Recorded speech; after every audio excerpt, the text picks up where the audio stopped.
worry. Turned out, when he died, he had 32 credit cards. And you know, when you see that, you do wonder, I mean, what is life about today within our capitalist system?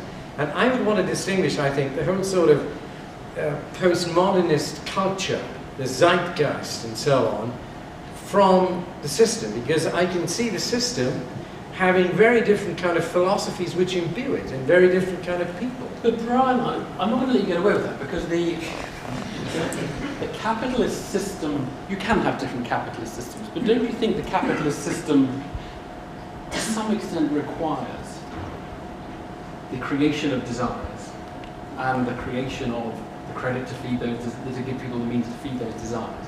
And where it's sort of it doesn't quite seem to be working.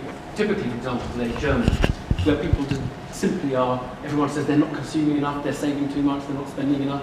God, you can't, they don't even have credit cards, they only have debit cards, and that's so stupid because no one's going to, don't they see how clever we are in America and the UK?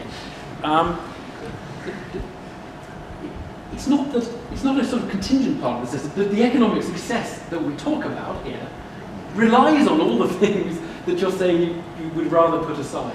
The over-borrowing and the debt problem. The system relies on there being a lot of us borrowing money. And if you've got a lot of people borrowing money, you're going to have 3 million people who can't repay it. And you can't sort of have it both ways, can you? Well, first of all, with the 3 million people, I think at present that we have a rather loose regulatory system for subprime lenders in Britain. And we could certainly do a lot more to deal with that issue. Secondly, let's take, you say that in a sense it's the artificial creation of desire and so on. Well, you know, I use an electric shaver. I prefer to use an electric shaver than wet shaving. Our kitchen at home, it's a bit like a factory. You know, there are a whole lot of different gadgets in the kitchen. But, you know, we like that. I mean, I would say that to me, that is sort of progress. I sit on the board of a company in America called ServiceMaster, and one man who's been on the board for the last 12 years with me was the chief operating officer of Walmart, which is now the largest company in the world. And you know, it started in the middle of nowhere in Arkansas, in a place called Bentonville, with this man who said, why can't people who live in the country have the same sort of prices as people who live in the cities? And he said, you know, let's get a store, let's pile things high in the store, and let's go for the lowest prices. And this man on the board, he's the only man on the board who asked the following question. How as a company, he says, can we reduce our prices? Now, I think that's a great question to be asking, because you're asking, how can we help the poor? Or the least disadvantaged? I don't see that as materialism ever. I see that as, I mean, if you read Sam Walton's autobiography, you know, he was really public-spirited. And he made a fortune. Okay. What I really want to do, because I have dominated and I've let them dominate even more, I'd really like to take 2 or 3 comments or questions from the floor, because it's opening up a bit. So we'll take the gentleman here with the first, then we'll take the guy in the row behind. So you two go first. Let's take the mic so we can make sure everyone's here. Tell us who you are. Okay, yeah, my name is Montaza Ayub. I used to work in investment banking, but I found that was affecting my quality of life, so I'm now a teacher. I wanted to comment on something that Brian mentioned about how this system resists shocks, but of course we don't have an alternative, for instance, Islamic-based system, which perhaps would be better at resisting shocks, and I would argue that perhaps our current system is quite susceptible to speculation and various things that are not based upon the real economy, and hence, you know, as they say, when, you know, America sneezes and the effects it has on the whole economy and so forth. But I had a question for Tarek, which is related to wealth, because wealth, generally speaking, over time it decays. If we have any kind of product or any good, over time it will decay and its value will decrease. Businesses sometimes fail, but interest always increases, and it's kind of inexorable and it always goes higher and higher, whereas it seems to me that the reality of the economy is different to that. So does that not have an effect on society as a whole? Could you perhaps comment on that? I'm going to hold that thought. I'm going to go straight to the guy very behind. Yep. Go ahead. Let's just get a few comments. Just two simple questions. First one is about how do we differentiate between usury and interest. I think one of the things you mentioned by number. Or somebody working in Goldman Sachs in an executive position, he can afford to take 30% interest. Somebody who earns £10,000 a year, 5% can be too much. So how do you draw the line that which one usury and which one isn't? Because the person who decides the interest rate, they're the rich ones.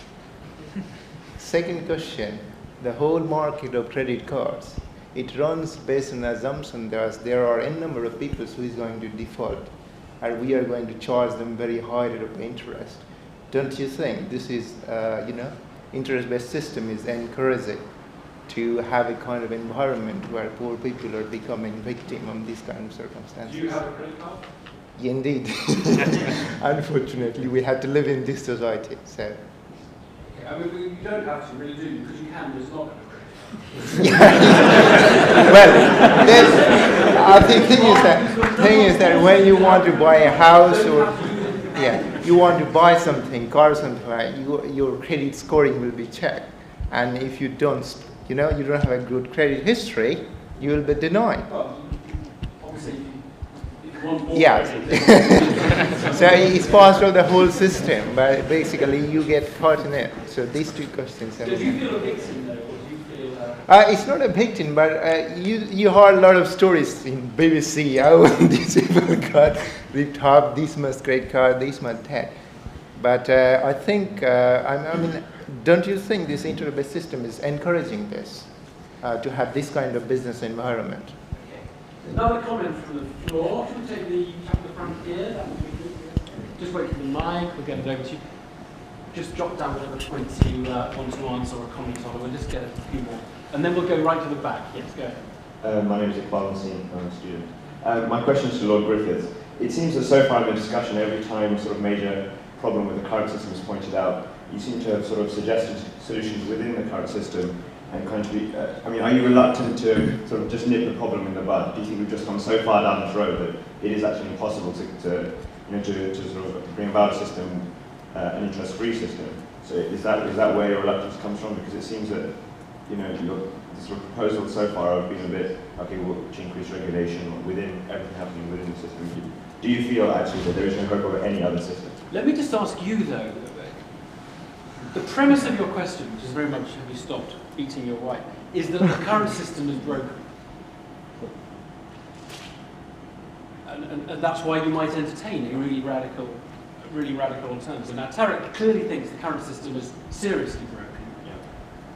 Could you not argue that we do all right, actually, by standards of human history? We're well provided for, and maybe that's got something to do with the system.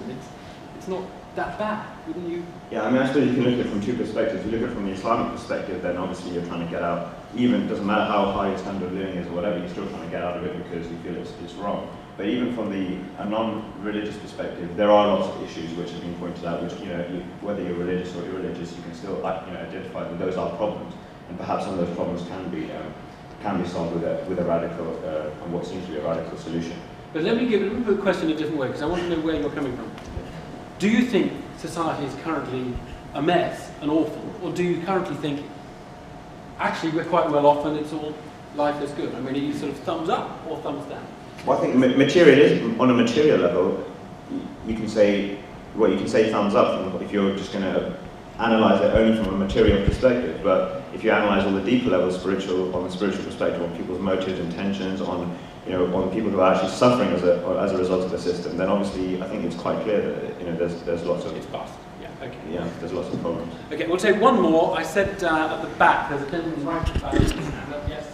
Go back there. We'll take that one, and then I'll throw open the panel, and then we'll have a couple more questions. Yeah, just a comment. My name is Haytham Al-Haddad. Okay, the comment is, according to the statistics, the national debt in the last 5 years is equal to the national debt that we gained for the last 300 years, which is really astonishing. Now, many people are looking for a solution. Let me propose a solution for everyone, especially for maybe ladies or for married men who don't want their ladies to spend a lot of money. I think once we receive our wages, and instead of using this evil credit card, this evil plastic card, let us take the money, okay, let us take like £500 in cash in the beginning of every month, and start spending from that money. Because here I think there is a psychological basis, okay, or understanding for the situation. Once you spend money and you